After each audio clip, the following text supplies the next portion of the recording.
All right, let's get to the Sunday night combo. Eagles at Rams. Man, Philly 8-2 on the year and basically a lock to get into the playoffs. They could be in the mix for a top 2 seed in the NFC, while the Rams at 5-5 are just holding on to dear life.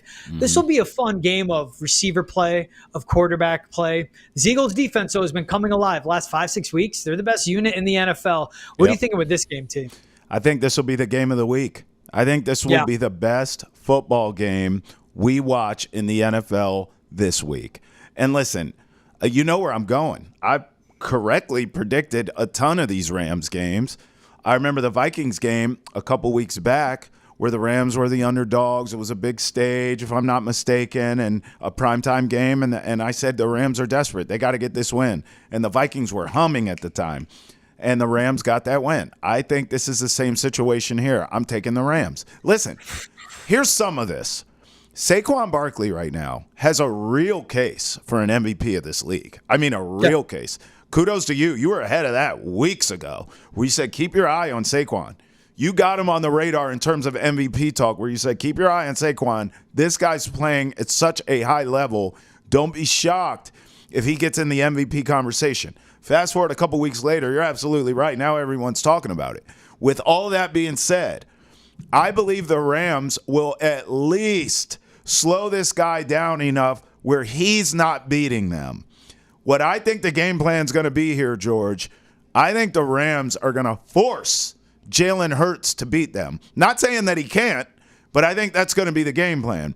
Because of that, in my head, how that game script sort of plays out, I'm going to go Matthew Stafford making the plays that Jalen Hurts just won't.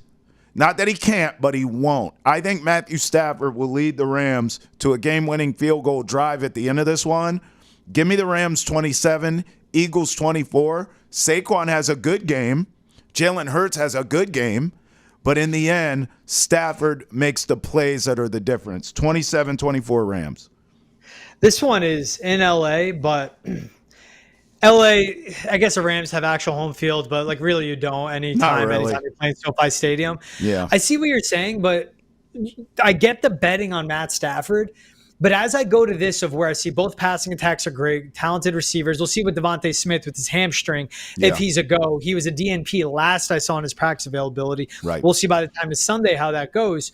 But I'd rather bet on Reed Blankenship, Kenyon Mitchell, Cooper DeJean, Darius Slay than a Quentin Lake, Kobe Durant, a Cameron Curl. Like we just saw this LA secondary let Drake May go 30 for 40 on passing attempts, almost get to 300 yards, and have them a drive away from making the game interesting with Drake May making a big mistake at the end with that interception. Yeah.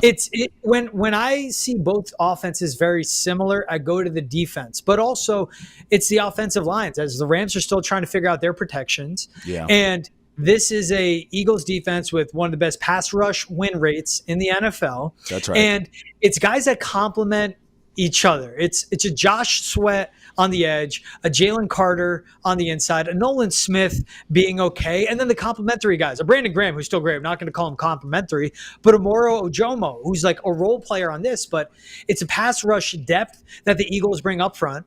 It is Kenyon Mitchell, who has been as good of a cornerback in all of football, not named Patrick Surtain II, when it comes to covering guys on the outside. And Cooper DeJean, as he's been back into and earned his way onto the field as a rookie, as a standout slot cornerback. So what we saw the Patriots come up short of, if Cooper Kupp and Puka Nacua go inside, you can't cover them.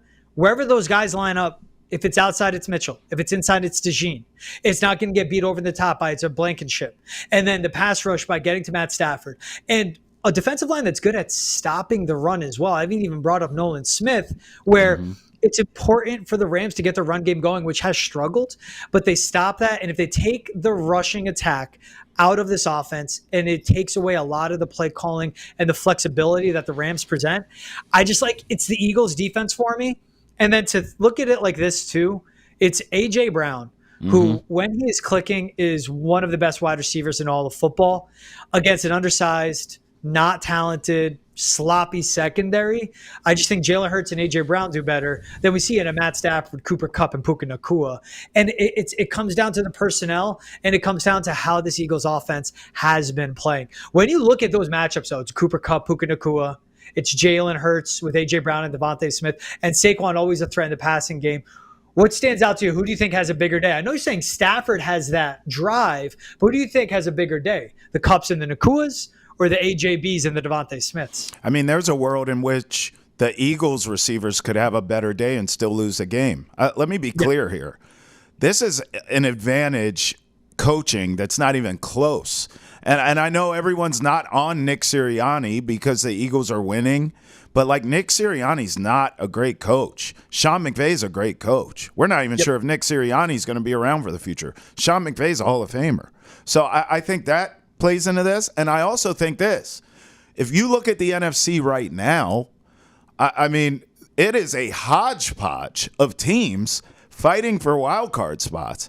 And I'll read them to you. I mean, you tell me. Maybe I'm out of pocket here. But Vikings, Commanders, I mean, there's a ton of teams I don't really trust in this spot. Seattle, obviously the Niners, they don't look the same. There should be that baked-in trust for the Niners. There should be that baked-in trust for the Rams too. I have it. So I'm looking at teams like the Rams and the 49ers to usurp and leapfrog some of these damn Vikings. And outside of the Packers, I do trust the Packers. But the Commanders, Jaden Daniels coming back to earth, if you told me that they don't make the playoffs, I wouldn't be shocked. I mean, it's still a good season for them. You still have seen a lot of growth in Jaden Daniels. So I'm just saying, I look at this type of game where you can look back on the Rams' schedule as a playoff team and say, boy, that game against the Eagles was a big one for them. It turned it around. That's why I'm gambling on them. That's why I'm betting on them in this spot. They are more desperate for this win than the Eagles. The Eagles can lose this game, and who the hell knows, still end up the number one seed in the NFC if the Lions, if someone pulls a rug from under them, which neither you or I see coming. We both think the Lions will be the number one seed in the NFC, but the Rams must win games like this to get in the postseason. I believe they will. Hey, man, I mean, they're going to be home dogs on this Sunday night, and I agree. I think it's a great matchup. The coaching advantage, I will never ignore what Sean McVay brings to the table. Right. There's something about this Eagles team. Maybe Nick Sirianni is bringing himself in, reeling himself back in, not making it all about himself. He has stepped up. The Eagles have stepped up. I like this, man. We're head-to-head. I'm all Eagles on this one.